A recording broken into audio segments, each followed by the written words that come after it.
agree. 74 million people at the very least don't agree. They voted for Trump, and Trump's been saying no to the lockdowns.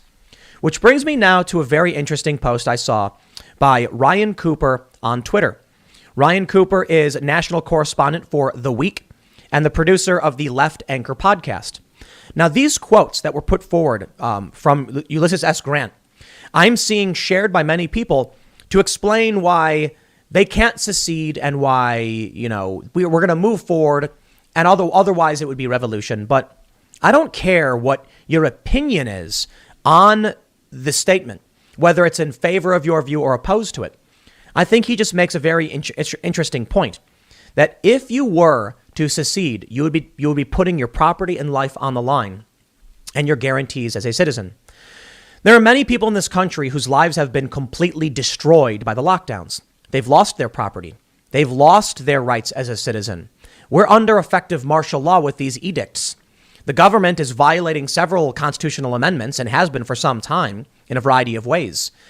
So why would anyone feel like they're actually risking these things? No, they might feel like they're actually trying to take them back. In the first section from Ulysses S. Grant, he says, doubtless the founders of our government, the majority of them, regarded the Confederation of the Colonies as an experiment. The colony considered itself a separate government, but the Confederation was for mutual protection against a foreign foe and the prevention of strife and war among themselves. If there had been a desire on the part of any single state to withdraw from the compact at any time, while the number of states is limited to the original 13, I do not suppose there would have been any to contest the right, no matter how much the termination might have been regretted. The problem changed when ratification of the Constitution by all colonies. It changed still more when amendments were added. And if the right of any one state to withdraw continued to exist after the ratification of the Constitution, it certainly ceased on the formation of new states, at least so far as the new states themselves were concerned. It was never possessed at all by Florida or the states west of the Mississippi, all of which were purchased by the treasury of the Iron Age. Texas and the territory brought into the Union in consequence of annexation were purchased with both blood and treasure. And Texas, with a domain greater than that of any European state except Russia, was permitted to retain as state property all the public lands within its borders. It would have been ingratitude and injustice of the most flagrant sort for this state to withdraw from the Union after all that had been spent and done to introduce her. Yet, if separation had actually occurred, Texas must necessarily have gone with the South, both on account of her independence and her geographical position. Secession was illogical as well as impractical. This is revolution. Now there's more. The most important part comes next. But a very interesting point. The original 13 colonies, yeah, they could have left at any time. But once they had the Constitution and all of the states were pooling resources, and they used those resources to purchase new territories in the states, it was unfair to the original states if those states were to leave. Hey, we pitched in to support your involvement in the Union and to guarantee certain rights. I'm paying the bill for that. We get certain things in return. I can clearly go into your territory, in your state, that you'll pay taxes into our state. I'm not going to give you money to set up your state, then you leave, and then we're left holding the bill. Makes a lot of sense. However, he goes on to say that people still have the right of revolution. That's what things are interesting. He continues. Now, the right of revolution is an inherent one. When people are oppressed by their government, it is the natural right they enjoy to relieve themselves of the oppression. If they are strong, either by withdrawal from it or by overthrowing it and substituting a government more acceptable. But any people or part of a people who resort to this remedy to take their lives, their property, and every claim for protection or right citizenship on the issue, victory, or the conditions imposed by the conqueror must be the result. He's straight up saying the American Civil War, as he viewed it, was a revolution of southern states. And it makes sense. Many of these states were not the original 13, and it was blood and treasure which allowed them to join the treasure paid for by people in other states opposed to their secession. So when they tried, he said, revolution. And it's interesting because many people many conservative types would actually say the same thing, that it was a second revolution. The South was saying we don't want to be involved. And the North actually invaded the South, and many people call it what do they call it? The War of Northern Aggression, I believe many in the South call it. But it makes a good point. The most important part of which, if you want a revolution, if you want to break away, you must stake your lives, your property, and every claim for protection given by citizenship on the issue. Victory, or the conditions imposed by the Congress, must be the result. Now let's think about that for a second. The consequences of doing nothing right now for many of these states and for Trump supporters is the conditions imposed by the conqueror. Joe Biden wants to enact crazy extreme gun laws. And there's many laws and many cultural issues put forward that are given a lot of eyeballs. Notably that Joe Biden said there should be no discrimination for an 8-year-old or trans. Now, I don't want to use it as like a hard wedge necessarily, but it is a stark dividing line between the left and the right, the views on trans issues. I'm not asserting a position one way or the other, I'm just noting it exists. That's a divide. You'll get banned on Twitter for having the wrong issue, making the wrong statement. Thus, many conservatives are already living under the conditions of Congress. So let's talk about staking the protections granted by citizenship. Do people have a right to bear arms? In many places, no, even though the Constitution says it. Do they have a right to free speech or assembly? The answer is no, because they've already broken up churches. Now, of course, the Supreme Court is in favor of many of these groups, often. But in many circumstances, the Constitution is absolutely being violated, and the rights afforded by people as citizens are often violated. Let's talk about their property. The COVID lockdown has taken the property away from so many people that they're struggling to get by, and they're watching their lives be destroyed, funding their lives. If you can't feed yourself or your family, and you are being told these are the conditions by which you will live, don't you think people have already realized, whether they've chosen it or not, all of these things have been put on, have been staked in this great gamble, this circumstance? The choice is not being given to the people.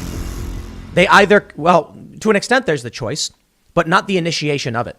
They're being told, lose your property, lose your protections, live under our conditions, and potentially lose your life. Or what else?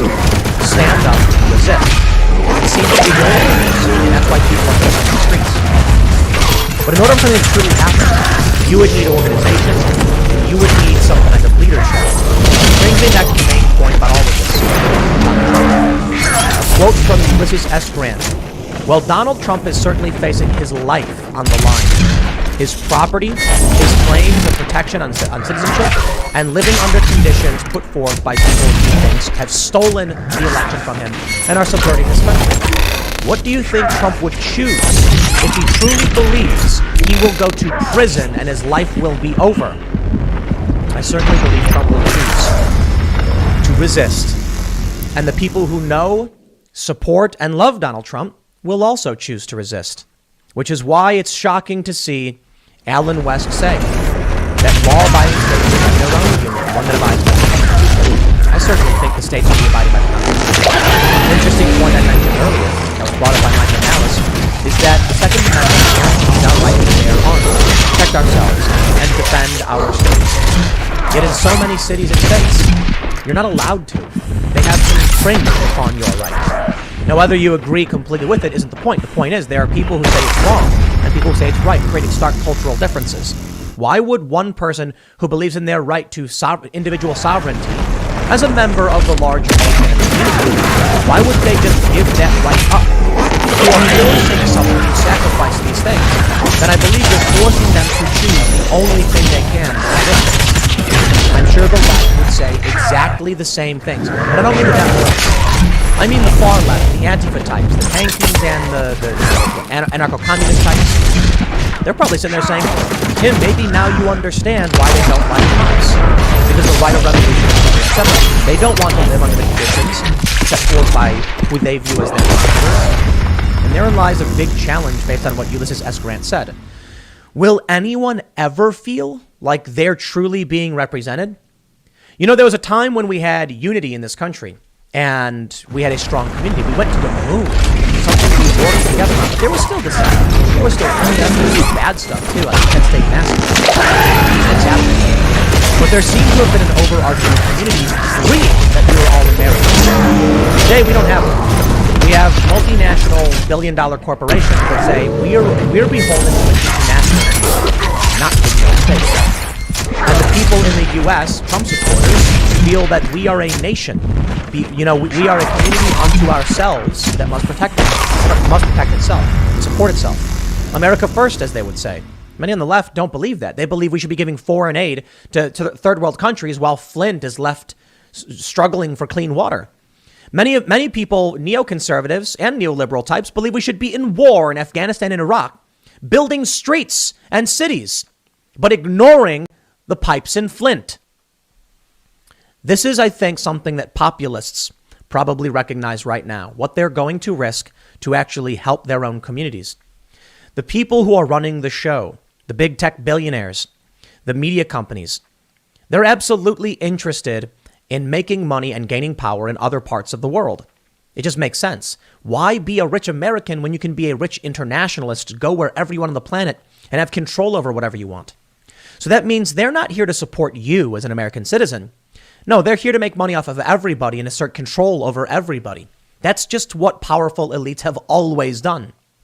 At a certain point, people realize either you live under the rules of your conqueror and lose your rights as a citizen and lose your property, or you resist.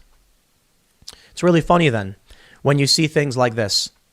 This is from militarytimes.com on October 23rd. How the president could invoke martial law, they said. And then we got this on December 2nd. Calls for martial law and U.S. military oversight of new presidential election draws criticism. There's a decision being put forward in front of the American people. The culture war divide has become so extreme, there's two disparate realities.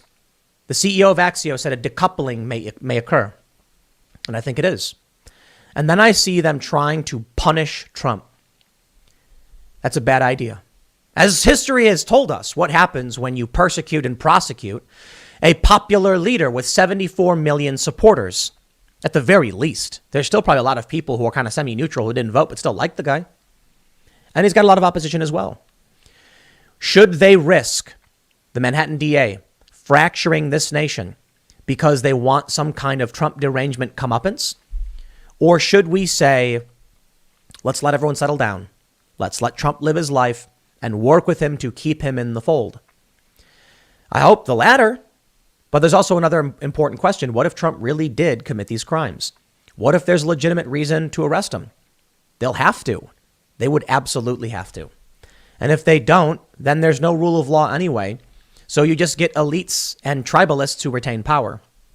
I don't think any of this ultimately matters in the end, whether they charge him or not.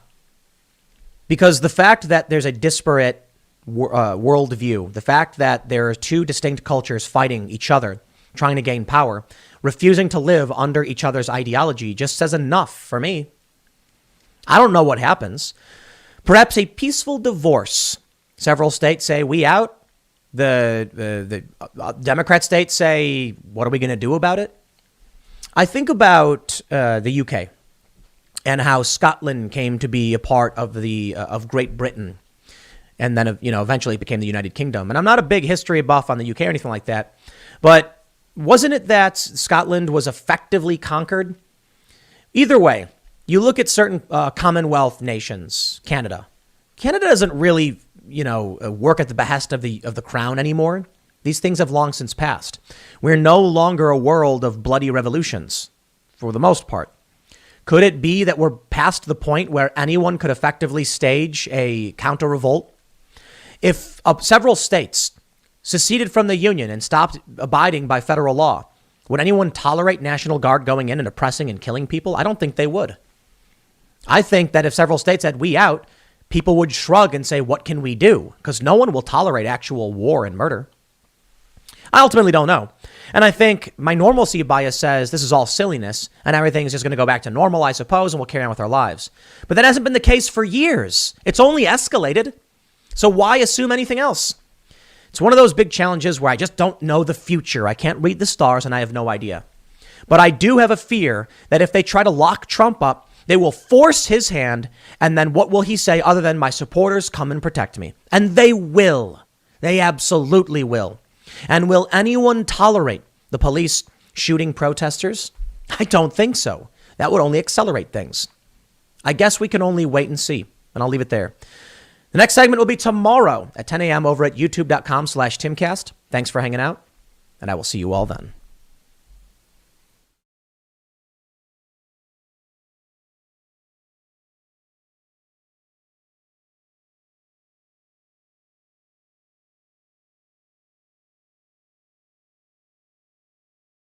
On the positive end of the spectrum. If good things happened to you in the past, then conceivably duplicating whatever you did to get those good things to happen could have them happen again in the future. So it's practical memory, and it's oriented towards action, and it's oriented towards like the quality of your life, not to the description of the objective world, even though that may be a useful thing to do, at least under some circumstances. So that's rule 7. Rule 8 is tell the truth, or at least don't lie. And originally that rule was just tell the truth. But then I thought about it, which you should do if the rule is tell the truth. And I thought, no, you better be careful about putting forward a rule like that, because to tell the truth implies that you know the truth. And you don't know the truth because you're too ignorant to know the truth. Like, you don't know the truth about anything fully, right? If you push your knowledge out far enough, if I ask you why about something you're doing enough times, it's usually only 3 or 4 times, by the way, you're out of answers, you don't know. And same generally if I ask you how something works. Like, how does a helicopter work? Well, you know, the little whirly things spin, and I don't know, this thing like rock-like entity rises into the air. It's like, really, that's pretty sad explanation. And you know, that's kind of the level of detail that you have about a lot of things. So, you know, you're pretty ignorant like everyone else. It's just so, well, there's just so many, there's just too many things to know, you know, and they're detailed and difficult. And so you get by with pretty shallow understanding of most things. And so you can't really tell the truth, but I think you can not lie.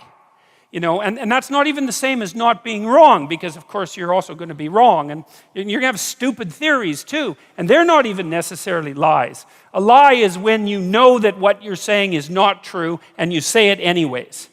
That's a lie, and it's a lie that you've decided yourself on the basis of your own knowledge. That's a lie. You've decided that. That's your own moral judgment. And so I rewrote the rule to suggest that it's not a good idea to say things that you know not to be true. And I would say, by the way, as a practical issue, it's also a worse idea to write things that you don't think are true. Because, you know, your mind is organized at the highest level of abstraction in language.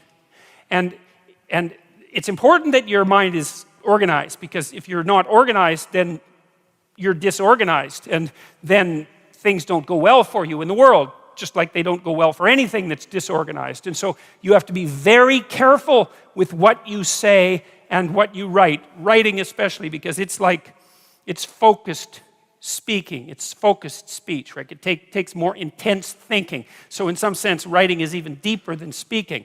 But you don't want to speak things that you believe to be untrue, and you certainly don't want to write them, because that changes you, and it changes you in the direction of the deception that you're undertaking while you do the speaking or the writing. And you might think, nah, I can write whatever I want and I can just leave it be, but that's not true. And the reason for that, in part, is because your knowledge is shallow. And so if you take rather shallow knowledge and then you write something detailed that's false, you end up convincing yourself in all sorts of ways that you don't even notice that what you wrote that was a lie was true.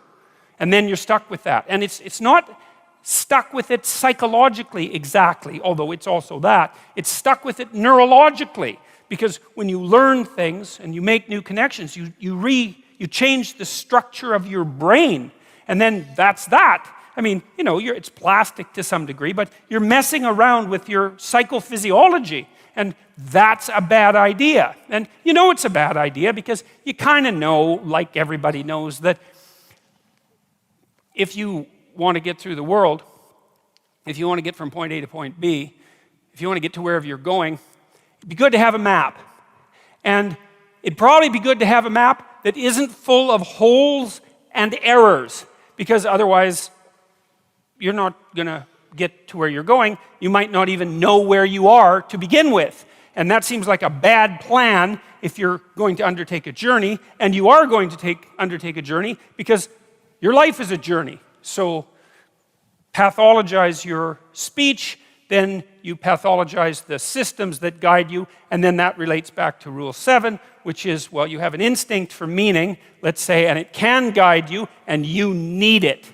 And then if you pathologize it by introducing material that you know to be untrue, then you distort and warp and pathologize the very structure, the very feeling that you need to place yourself firmly in the world. And then you can't rely on yourself. And this is a very bad idea, because you need to rely on yourself, especially in situations of crisis, when you have difficult decisions to make. And it's like, well, it's not obvious whether I should go right or whether I should go left, right? Because there's a lot riding on both decisions, and so you're sweating it out. Or maybe you have 3 or 4 decisions to make at the same time. It's like you can talk to your friends and all that, but you're the guy in the final analysis, man. It comes down to you. And if you can't trust yourself because you've filled yourself up with nonsense, then you'll make the wrong decision. And then, hey, maybe you'll pay for it for the rest of your life. And maybe you'll deserve to as well. And so it's very, you hear now and then at university students say, undergraduates, they say, well, I just write what the professor wants to hear, and then I get a good grade. It's like, first of all, most professors aren't that corrupt.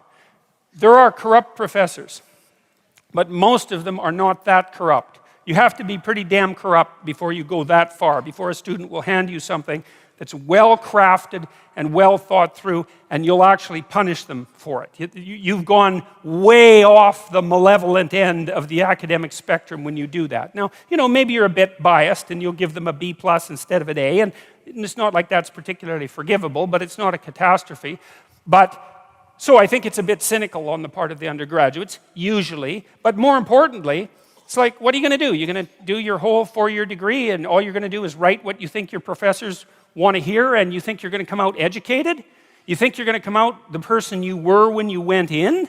It's like, no, you're not, because you've rewritten a different self, and you've practiced deceit with regards to your highest moral faculty, right? Your capacity for articulated speech. You've practiced that for 4 years. And so then definitely when you come out, you're way worse than you were when you went in. And that's not education. That's the antithesis of education. Better not to be there. Better to lay bricks, right? And I have nothing, by the way, against bricklayers. Way to be bricklayers, as far as I'm concerned. But at least they can lay a straight brick wall and it will stand up, and there's something honest and solid about that. Much better that than to go and produce written material that your soul isn't in. That's what the damn education system is for, insofar as it's not, there to train you professionally. It's to develop you psychologically and spiritually, and to turn you into a citizen, into a competent human being. You compromise that because of expediency, an excuse usually. It's a very bad idea. I would highly recommend against never doing it. And I would say the same thing at work, whenever. It's very psychologically dangerous to say things you know not to be true. So, and in part it is because it warps that instinct for meaning. And so you need that instinct for meaning too. So, and we should get this real straight. Why do you need it?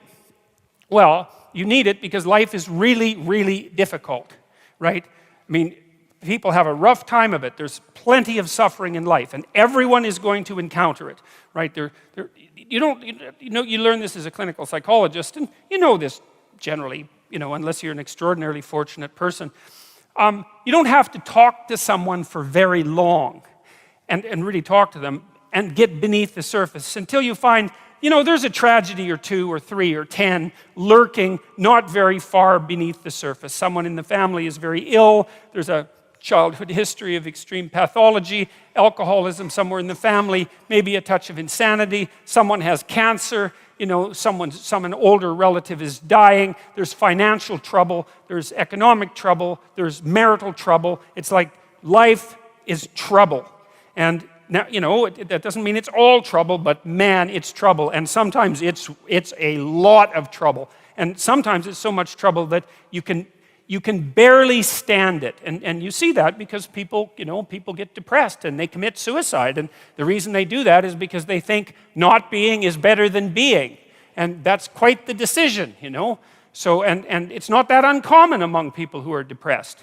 And so it's a very important thing to consider. And it isn't just a matter of depression and suicide. That's bad enough. But, if you're unhappy because your suffering has pushed you past the point of your ability to cope, then there's all sorts of other things that can happen to you that aren't directed towards you. You can become cynical, and you can become bitter, and you can become cruel, and you can become narcissistic and deceitful and arrogant, and it's like everything's for you. And then you're out for revenge. That's a nice one. I don't know against who, but maybe everyone. Maybe even including you, because you're not happy about the role you've played in generating your own misery. I mean, there's a lot of darkness underneath the suffering. And so, and that's an ever-present existential danger for human beings. We're aware of the future. We're aware of our fragility. We're aware of our mortality. It's something that makes us truly unique, truly conscious in a way that no other creature is, and capable of things that no other creature can do, but also bearing an unbelievably heavy existential load. We're the only creatures that have to always contend with the fact that we're finite and that everyone we know is in the same position, that allied with the suffering. And so that's there all the time. And even in the brightest moments, in some sense, in Renaissance paintings, in still lifes, they used to put a memento mori often in the still life, like a skull somewhere in the corner, or sometimes in a very strange perspective, so that you could only see the skull if you were standing like right beside the painting instead of dead on. But the idea was to always remember, that everything that exists is tainted or touched with the taint of mortality. And that's rough, but there's some useful things in it. It keeps you awake and it keeps you focused if you're careful. But it also does indicate to you, if you think about it, the necessity of having a meaning in your life. Because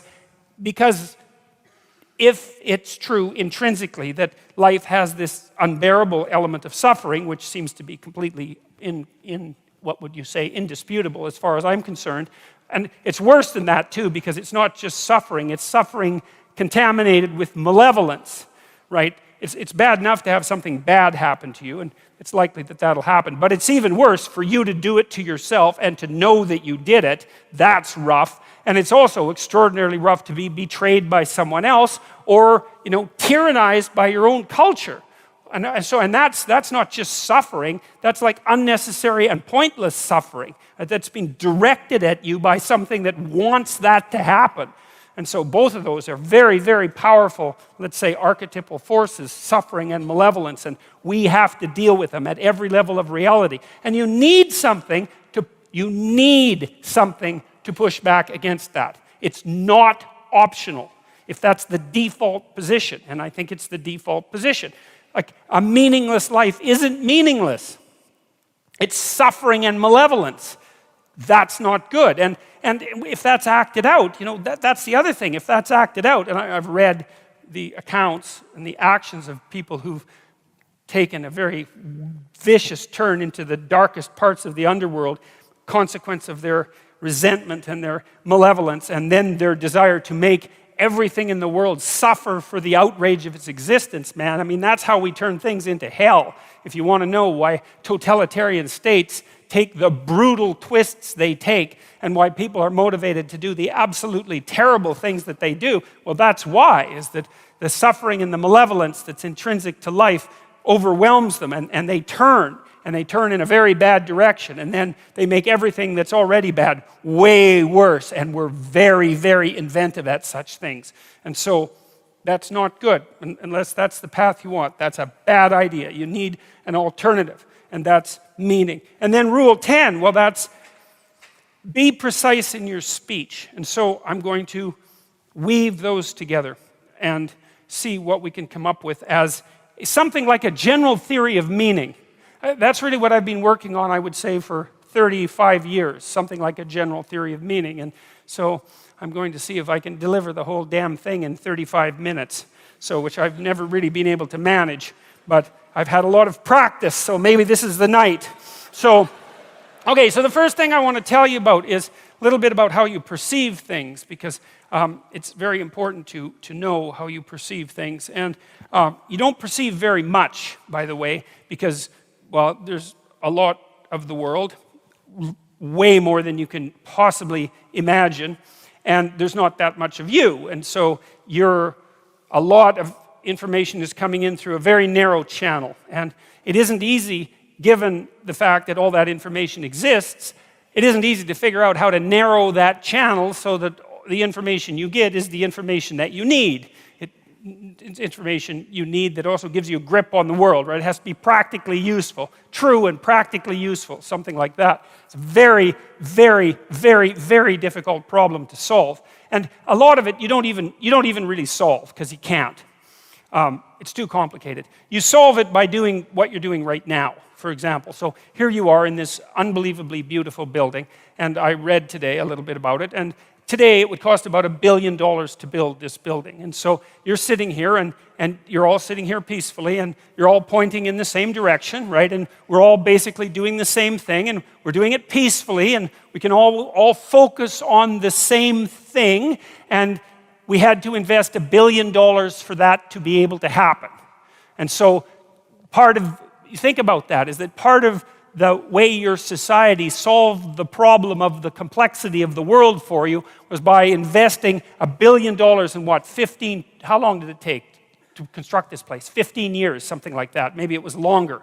So that you could sit here in relative comfort and peace and tranquility and concentrate on something that's very focused, maybe something of beauty, something of artistic merit, something of intellectual merit, and that the rest of the world wasn't there, so you didn't have to worry about it.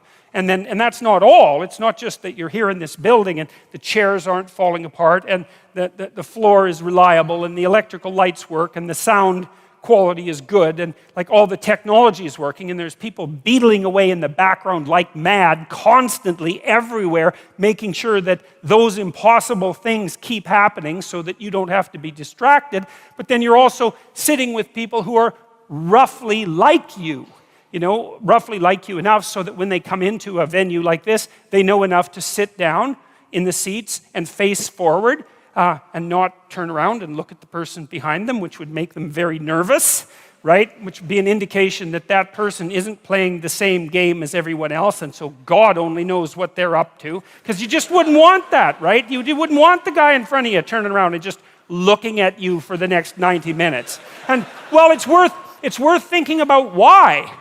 Like, well, what are you thinking about? You're going to be sitting there looking like this, your eyes are going to be darting around, and maybe you're going to be nudging someone and, pointing at this person because maybe they have some idea of what this person is up to, because you don't.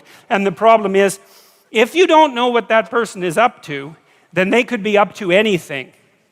And anything is a lot of things to be up to. And you don't want people to be up to anything.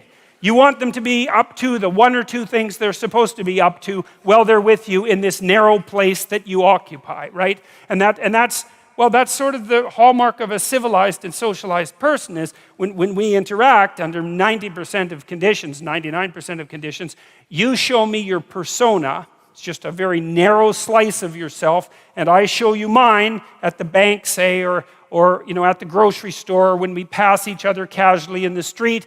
We nod and say hi, and you nod and say hi, or we just walk by peacefully, and like we're seething with complexity, and we don't let any of that out. And the reason for that is we don't want anybody else to let any of it out either. Right? So we keep ourselves simplified, and we build our architecture for that. And so, you come into a building like this, and the building tells you what to do. The chairs are all aligned. the chairs say, sit on me, right? The chairs are all facing the same way in kind of a semicircle, and they say, face the stage. And there's a stage. And so you come in here and all the perceptual problems are solved. And so there's all this technology and there's all this expense, and then there's the shared culture that enables you to know that this is something like a theatrical experience. And so what you do at a theatrical experience is come together as a group and remain silent but attentive, participating in that manner, and watch and listen to the main performance. And you all know that. It's part of the shared culture. And so that shared culture is also enabling you to perceive what you're perceiving right now as a protective mechanism. And that's part of a broader shared sense of civilization, and it's dependent on a shared government.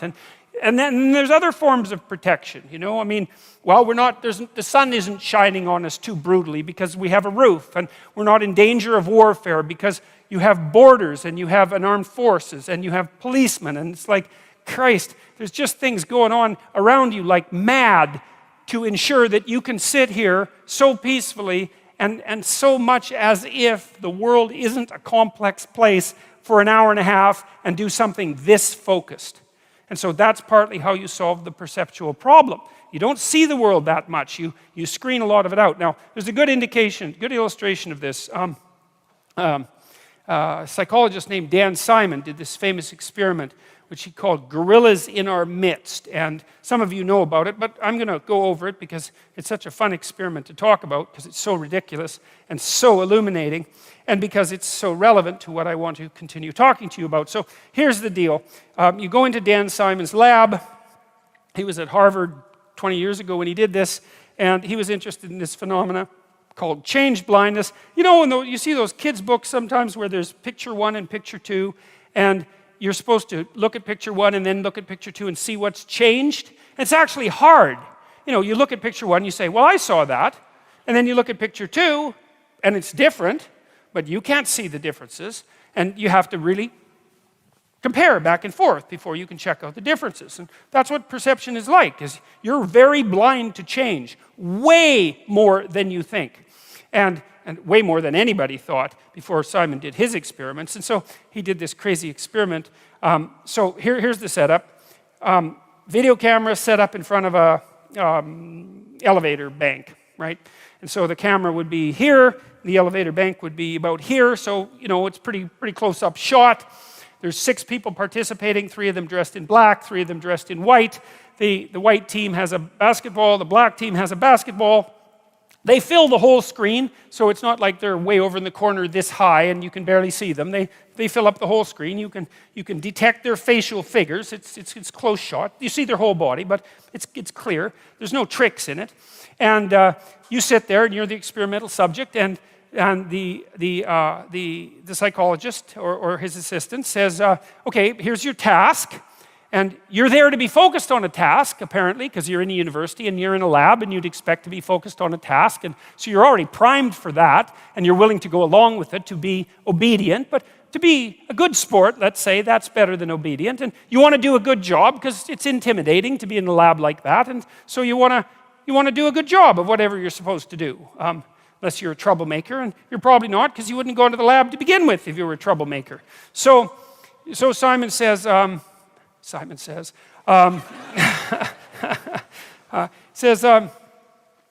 the number of times, like the white team is going to throw a basketball back and forth, a variety of ways, for 3 minutes. Just count how many times they manage it, and they're going to bounce it and throw it directly and all that. And so the black team and the white team start to mill around on the video, and they're tossing the basketball back and forth, and you're watching the basketball very intently with the central part of your vision. Now, the central part of your vision is very high resolution, and you can tell this. It's pretty easy. I'll show you. I don't know. Now, this probably won't work because I think the theater is too big to do it. But we could try it, I guess. So look at my finger, all right? But pay attention to my face. Now, that's hard because usually when you pay attention to something, you look right at it. But I don't want you to do that. I want you to pay attention to my finger and look at my face. And what should happen, except perhaps for those of you who are quite a distance at the back, is that you'll notice that you actually can't see my facial features. So, for example, if I look at even somebody in the 3rd row, if I look directly at you, I can see your facial features fine. I can tell you have glasses. I can't tell if you're male or female. I can't distinguish you from the chair, and it has nothing to do with you. Right. But you don't have to move very far away from central vision before it becomes extremely low resolution. And so that's how your visual system is set up. High resolution in the middle, low resolution as you move towards the periphery, until like out here, I actually can't tell how many, I know how many fingers I have. Well, 5 if you include the thumb, but I can't see them. If I move them, I can see them better.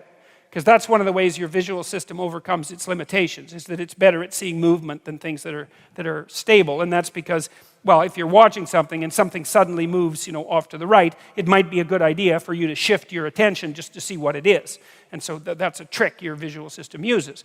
But mostly it's foveal vision, and it's a very, very small part of your visual field, and it's extremely heavily neurologically innervated in the visual cortex. A lot of cells are devoted to that tiny area in the middle of your vision to make it as high resolution as possible. And it might be nice, eagles have 2 fovea, by the way. They can see better than human beings. Their eyes, bald eagles, their eyes are as big as human beings, and they can see better than we can. They're the only animals that can do that. They have 2 fovea. But you can't have that high resolution vision across the entire span of your eyes, because then your head would have to be this big to carry that much brain around, and obviously that would be hideous and also counterproductive. So we do the best we can, and what it means is that we're blind to a lot of things that we don't think we're blind to. So anyways, so you're playing Dan Simon's game, and you're counting the number of times that the basketball is tossed back and forth between the white team, and he says how many times, and you say, being a good experimental participant, you say 16, and you're right, and he says you're right, and you think, oh good, I'm smart enough to participate in a psychological experiment, and you feel good about yourself, it's a little self-respect boost, let's say, because you passed the test. And then Simon says, did you see anything out of the ordinary? And you say, most of you, some people notice, most of you say, no. What do you mean? And Simon says, well, the gorilla. Did you see the gorilla? And you think, well, what do you mean, did I see the gorilla? Like, there was no damn gorilla. I'd see a gorilla, right? If we're watching me on stage and a gorilla came out here, you'd see it. Maybe, as it turns out. It might depend on what the gorilla was doing. But in any case, so Simon rewinds the tape as you watch it, so that there's no tricks, and he says, don't count the balls this time, just watch.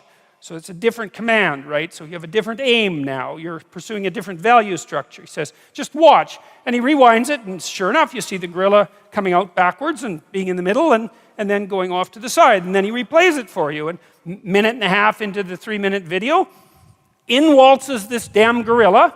It's a guy, because they didn't have a gorilla for obvious reasons. Ethics committees wouldn't allow them to use a real gorilla.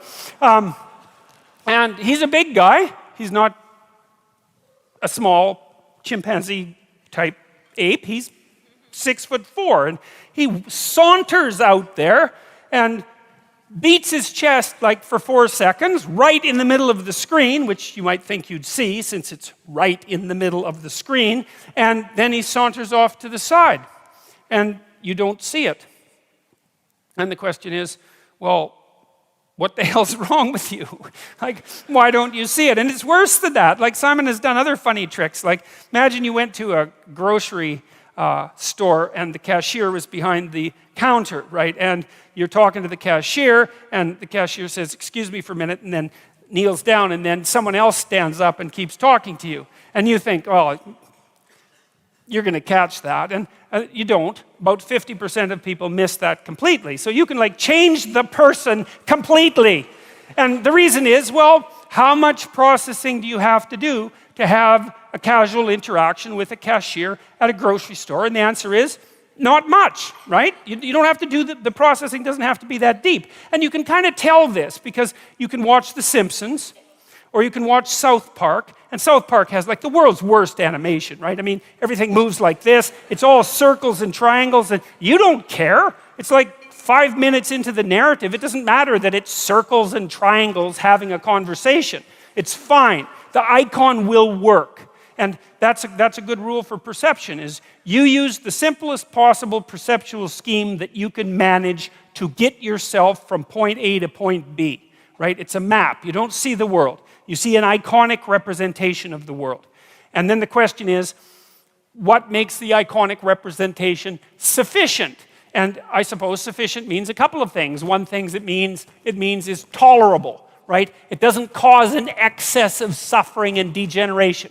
It has to be functional, right? And then maybe a more specific example of that would be, well, it has to work, like a map works. A map is a low-resolution representation, but it's a good enough map if you use the map and you start at point A and you happen to be at point A, which is a good beginning for a map, and then you use the map and you get to point B and you think, good enough map. And that's really, that's us. That's how we think. That's how we construe the world. Our maps are really, the stories that we use in the world are really the maps we use to guide us. And they have perceptual implications. But that's essentially what you do. So now the question is, all right, what happened in the gorilla video? Well, what happened was you were aiming at something, right? You were aiming at counting the passes. And the question is, well, why were you doing that? And the answer is, well, someone told you to, asked you to. And then you might ask, well, why did you listen to them? There's lots of other things you might have done in the lab, but that isn't what you did. You did what you were asked to. And we might say, well, that's because you're reasonably cooperative and civilized. And then we might say, well, why is that a hallmark of cooperation and civilization? And we might say, well, reciprocity, like spontaneous reciprocity between strangers who have a bit of a contractual arrangement is part of civilized behavior, and so that's the appropriate thing to do. And we might say, well, you wanted to do a good job in the lab because you wanted to make sure that your status wasn't too low. You know, you could count to 16, and so you can give yourself a pat on the back of the head for that. And, you know, it's part of being a civilized person. And so there's a huge value structure behind that. Like, you didn't go into the lab and shoot it up, you know? You didn't bring a hand grenade, right? And you didn't sexually assault the experimenter. There's lots of things you could have done in there. And you didn't do those things. You just sat there and counted the balls and missed the gorilla. Okay, so, and there's complicated reasons for that. There are deep reasons for that. And so there are deep reasons for how you perceive things and why. And so that's what we're going to go into. So the first thing we're going to do is talk about the basics of perception. And perception is very, very tightly related to action, to movement forward, and to emotion. And those things are very important to know. They're very tightly associated. So for example, you live in a map, let's say, or a story, and the story is, wherever I am isn't as good as it could be, and so I'm going to go somewhere that's somewhat better. And, you know, that can be of different time frames. Maybe you've got a plan for the next minute.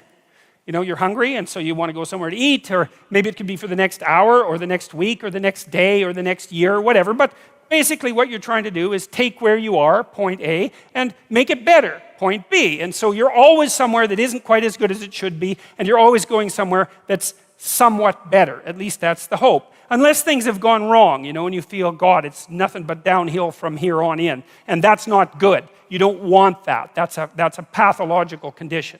So, and it's kind of unfortunate in some sense because it means you can't be satisfied with what you've got. But how the hell can you be satisfied with what you've got? Because you've got problems coming your way.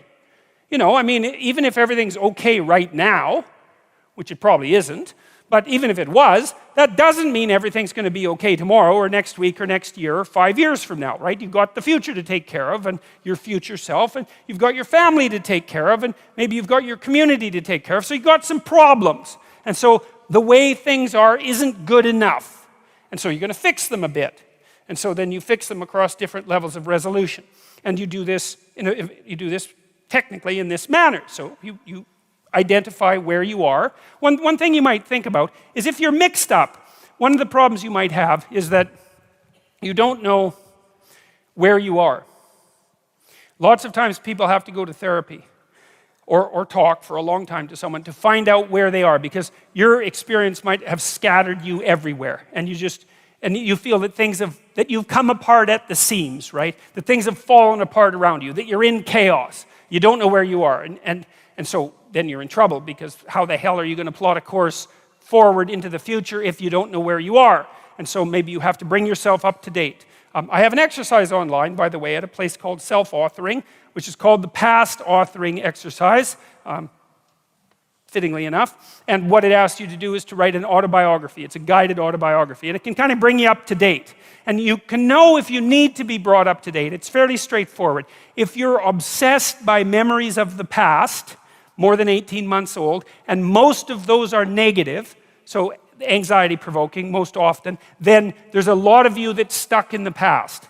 And what that means is you didn't map the territory well enough, and the parts of your brain that are alarm systems, anxiety systems, are saying, no, there's holes in the way you're looking at the world. There's holes in the way that you're looking in the world. And you fell in them once, and you don't know where they are, and you don't know how to fill them, and you don't know how to walk around them, and so you can't forget them, you can't forget them, you can't forget them, you can't forget them. So you have recurring nightmares, for example, are a good example of that sort of thing happening.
of hate.